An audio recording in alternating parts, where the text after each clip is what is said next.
Hello, what's happening? Welcome to another classic car feature presentation to take you on a journey back in time to the classical era. In this video, we'll present two classic features that still have a special place in our hearts. Let's hit the accelerator and get there without any delay. You are familiar with dimmer switches already in automobiles, but did you know they were mounted on floors in classic cars? Yes, it's correct, and these switches had a fascinating story. The classic cars had floor-mounted dimmer switches, so drivers didn't have to take their hands off the steering wheel.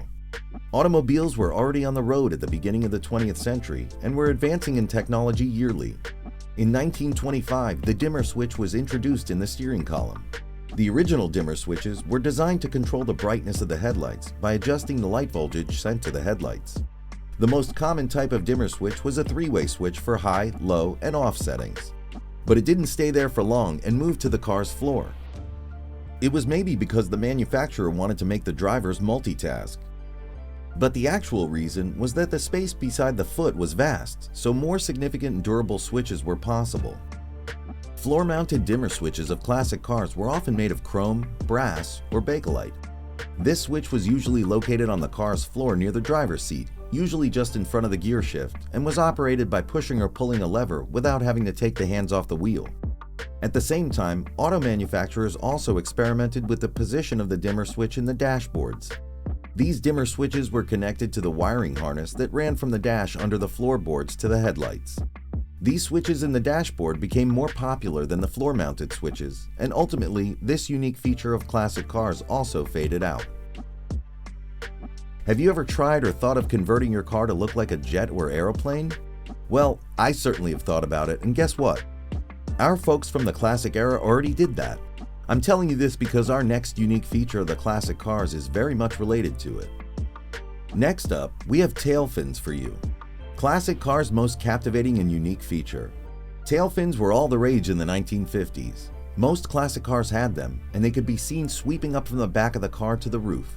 They were meant to be both stylish and functional and helped set classic cars apart from the competition. The great man behind this iconic feature was the head of GM design, Harley G. Earl. He is known as the pioneer of the famous tail fin era. Franklin Quick Hershey, the designer of 48 Cadillac, was also one of the first people to develop this design. The P-38 Lightning fighter plane of World War II inspired the fin shape. In 1948, Cadillac's first use of tail fins was quite subtle, with a small, curved fin on each side of the rear end.